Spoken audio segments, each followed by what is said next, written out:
مجدد موافق کشور بهادر عثمانوف که چند پیش به دریافت عنوان قهرمانی آسیا مشرف گردیده بود به وطن برگشت. در رابطه با این دستاورد نظررس با اشتراک مسئولین ساحه ورزش مملکت و نمایندگان وسایط اخباری عامه نشست خبری صورت گرفت. охири моҳи апрели соли равон ба хазинаи варзишии меҳан ду дастоварди шоён аз мусобиқоти қаҳрамонии осиё зам гардид. Ин дастовардҳоро гурзандози маъруфи кишвар қаҳрамони бозиҳои олимпӣ Дилшод Назаров аз чемпионати осиё оид ба варзиши сабук дар шаҳри Давҳаи Қатар ва Баҳодур Усмонов аз чемпионати осиё оид ба бокс дар шаҳри Бангкоки Тайланд ба даст овардан баъд аз истиқболи Баҳодур Усмонов аз ҷониби масъулини соҳа дар фурудгоҳи байналмилалии шаҳри Душанбе бо иштироки намояндагони васоити ахбори omma нишасти хабарӣ баргузор гардид.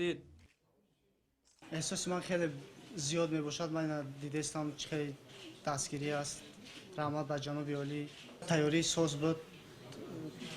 یکم روز من خطی سپرینگ از دولت ژاپن بود که من آن را میدونستم چه کار میکنه چه خیلی بود. یکم راوند خیلی خوشش دارید غالبیت رو به من دادم. دوری دیگر با دولت پاکستان بودم، ترکمنستان بودم. آن را با حساب 5-0 مغلوب کردم. سوم سپرینگ من از دولت قزاقستان بود. آن را با حساب 3-2 غالب آمدم. چهارم سپرینگ از دولت جردن بود. من آن را 5-0 مغلوب کردم. در آینده چی مقصد ها دارید؟ در آینده مقصد از پیش این چمپیونات میره است تیاری میبینیم. مشقای دست جمعی بیشتر می شود. خیلی کوشش میکنیم اونجا مدال بریم. تشکر زیاد. سراول من میخوام از نام خود از نام تمام ورزشکاران منادوری به پیشوای ملت محترم امام علی رحمت رسونم.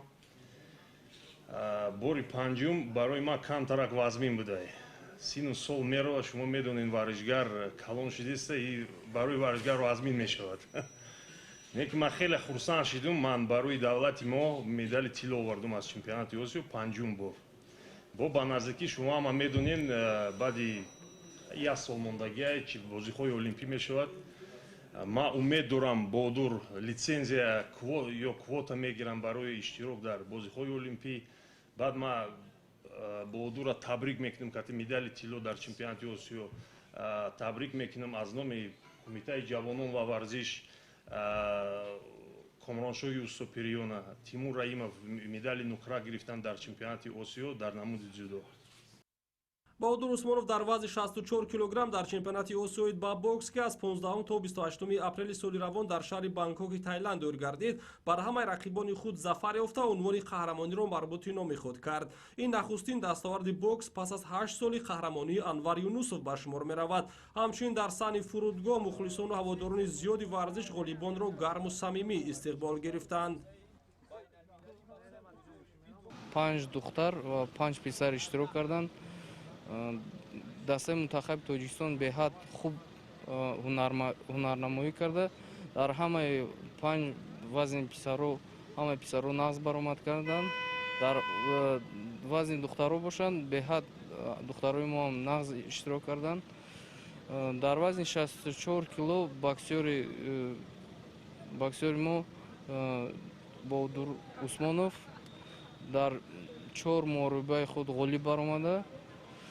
جای اول رو چمپیون آسیا رو سزاوار